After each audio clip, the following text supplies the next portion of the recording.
Assalamu alaikum. Today we start the lecture for class inter. So today we have the topic is electric field. Student, electric field एक ऐसा reason है या space है जहाँ पे हमारे पास एक चार्ज को अगर हम दूसरे चार्ज के पास करीब ले आने की कोशिश करेंगे, पर अगर हमारे पास दोनों सेम चार्ज हो गए, फिर इन दोनों चार्जेस के बीच में रिपेल होगा। अगर हमारे पास दोनों चार्ज अपोजिट साइन होंगे, फिर इन दोनों चार्ज के बीच में हमारे पास अट्रैक्शन होगा।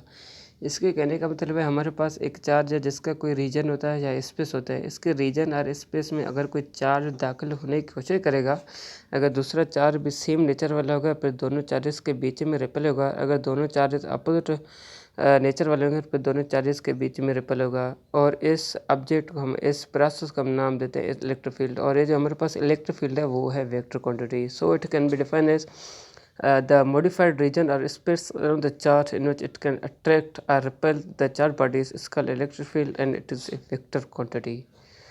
So next one is electric field intensity. So ये जो हमारे पास इलेक्ट्रिक फील्ड इंटेंसिटी है, इंटेंसिटी का मतलब है strength. Student, electric field intensity का मतलब है किसी भी इलेक्ट्रिक फील्ड का स्ट्रेंथ कितना है। इसको हम कैसे डिफाइन कर सकते हैं? The strength of electric field, the strength of electric field और the electric field of strength are known as electric field intensity. So it can be defined as, in other words, इसको हम ऐसा भी define कर सकते हैं दूसरे लफ्ज़ों में, force experience by the unit test charge in the given field of charge.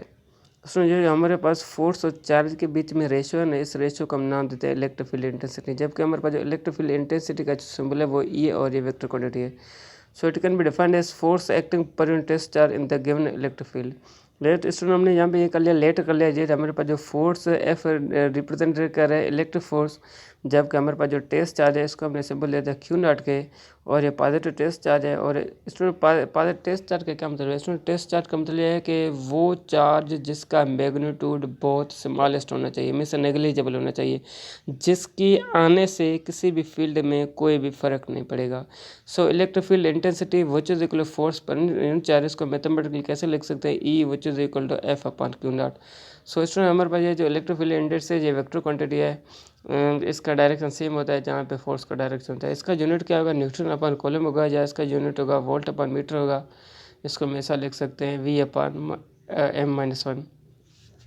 उसके साथ साथ हमारे पास के सेम टॉपिक चल रहा है electric field intensity due two point charge. Student, हमने क्या किया, हमने यहाँ पे ये दो चार्ज ले लिया, एक हमारे पास पॉइंट चार्ज है, दूसरा हमारे पास टेस्ट चार्ज है। और इस दोनों के बीच में हमने क्या किया, हमने इसका इन दोनों के बीच में हमारा डिस्टेंस वो आ रहा है, एक हमने नाम दे दिया पी है, दूसरा हमारे पास नाम है क्यू है, पॉजिटिव चार्ज है। So consider the point charge plus Q and the test charge is Q naught if the distance R from the point charge. So then the Coulomb's law expresses the force by the test charge is given by. So student, आप लोगों ने ये Coulomb's law में पढ़ा होगा। हमने ये equation बनाया F which is equal to 4 pi epsilon naught Q in Q2 upon R, उसका ये प्लस है, इसको हम ऐसा भी लिख सकते हैं F which is equal to 1/4 pi epsilon naught Q। Student, अगर हम इसको भी ऐसा लिख सकते हैं चार्ज Q इन Q2 upon R स्क्वायर, मगर हमने यहाँ पे जो चार्ज सिलेक्ट किए वो प्लस Q एंड चार्ज दूसरा हमने सिलेक्ट किया वो Q नॉट सिलेक्ट किया है, इसकी वजह से हम इसको ऐसा लिख सकते हैं। स्टूडेंट, हमने ये इक्वेशन पढ़ा होगा F which is equal to 1/4 pi epsilon naught Q1 Q2 अपन उसका है। कॉलम्स लैब ने हमने जो चार्ज सेलेक्ट किए थे वो Q1 और Q2 सेलेक्ट किए, मगर इस टॉपिक में हमने जो चार्ज सेलेक्ट किए थे वो एक हमारे पास टेस्ट चार्ज है, दूसरा हमारे पास पॉइंट चार्ज है। टेस्ट चार्ज का जो सिंबल हमने दिया वो क्यू नॉट है, जबकि हमारे पास पॉइंट चार्ज है, इसका जो हमारे पास सिंबल है वो प्लस क्यू है। फिर इसको हम ऐसा लिख सकते हैं F which is equal to 1/4 pi epsilon naught Q naught upon R square into minus. So then the electric field intensity at point P is given by student, आपने ये पढ़ा होगा जो हमारे पास इलेक्ट्रिक फील्ड इंटेंसिटी वो दो term के बीच में रेशियो है, फोर्स और चार्ज के बीच में। फिर हम इसको ऐसा लिखते हैं E which is equal to Q upon epsilon naught. So E which is equal to F upon Q naught, से इसको वैसा लिखते हैं E which is F upon Q naught. Student, अब हमें क्या करना पड़ेगा, जिसकी जगह एफ था उसकी जगह हमें वैल्यू पुट करना पड़ेगा। कौन सा वैल्यू पुट करना पड़ेगा? आपको पता होना चाहिए एफ जो बराबर होता है 1/4 pi epsilon naught Q naught upon R के बराबर होता है। नीचे से हमारे पास जो क्यू नॉट है वो सेम रह जाएगा। स्टूडेंट, आपको ये पता होना चाहिए जो हमारे पास की है, के का वैल्यू तो 1/4 pi epsilon naught सेम है। सो हमारे पास E which is equal to 4 pi epsilon naught Q upon R square बन जाएगा। स्टूडेंट, हमने क्या किया, 1/4 pi epsilon naught की जगह पर हमने के लिख लिया, क्यू हमारे पास सेम है, नीचे से आर स्क्वायर हमारे पास सेम है। फिर हम इसको वेक्टर फॉर्म में, अगर हम इसको वेक्टर फॉर्म में लिखेंगे, इसको हम क्या करेंगे, यूनिट वेक्टर के साथ मल्टीप्लाई कर लेंगे। फिर हमारे पास ये बन जाएगा E which is equal to K Q upon R square dot R के बराबर है। आर डॉट आर का मतलब स्टूडेंट ये हमारे पास जो है यूनिट वेक्टर, और ये वेक्टर की डायरेक्शन बता रहे हैं।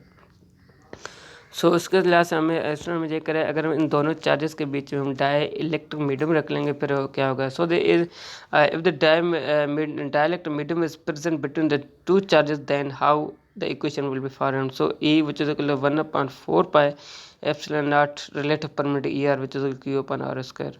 सो इसके साथ साथ हमारे पास जहाँ पे जो इलेक्ट्रिक लाइन ऑफ फोर्स हैं स्टूडेंट, ये जो हमारे पास इलेक्ट्रिक लाइन ऑफ फोर्स हैं, ये जो हमारे पास स्टूडेंट, ये जो हमारे पास इलेक्ट्रिक लाइन है, हमारे पास ये इमेजिनरी लाइन है और वो स्पेशल ड्रा हो रहे हैं, वो इलेक्ट्रिक फील्ड ड्रा हो रहे हैं। और स्पेशली ये जो हमारे पास इलेक्ट्रिक लाइन ऑफ फोर्स है वो ओरिजिनेट पॉजिटिव चार्ज से हो रहे हैं और जो हमारे पास जो टर्मिनेट जो हो रहा है वो नेगेटिव चार्ज की तरफ टर्मिनेट हो रहे हैं और ये कंटिन्यूस होते हैं और ये आपस में इंटरसेक्ट नहीं कर सकते हैं। तो स्टूडेंट आप लोग यहाँ पे ये डायग्राम देख रहे हैं, जो हमारे पास पॉजिटिव चार्ज है, ये पॉजिटिव चार्ज से क्या हो रहा है, हमारे पास ये क्या हो रहा है, ये ओरिजिनेट हो रहे हैं, जबकि हमारे पास यहाँ पे ये नेगेटिव चार्ज है वो यहाँ पे क्या हो रहे हैं, हमारे पास ये टर्मिनेट हो रहे हैं। पॉजिटिव चार्ज से ये चार्जेस निकलेंगे जबकि हमारे पास जो नेगेटिव चार्ज है उसके पास चार्ज आएंगे। स्टूडेंट आप लोग ये भी डायग्राम देख रहे हो, जहाँ से हमारे पास क्या हो रहा है, यहाँ से हमारे पास ये पॉजिटिव चार्ज से निकल रहे हैं जबकि ये नेगेटिव चार्ज की तरफ आ रहे हैं। सो स्टूडेंट आज के लिए हमारे आप लोगों के लिए काफ़ी है। आप लोगों को चाहिए कि आप लोग का जो नेक्स्ट लेक्चर होगा वो इलेक्ट्रोफ्लक्स होगा। इलेक्ट्रोफ्लक्स है क्या और इसकी कंडीशन कौन से हैं, केसेस कौन हैं, आप लोगों को चाहिए कि आप इलेक्ट्रोफ्लक्स को अच्छी तरीके पढ़ लें और आप अपना असाइनमेंट हमारे अपने ग्रुप क्लास इंटर के ग्रुप में भेज दें। सो थैंक यू, अल्लाह हाफिज़।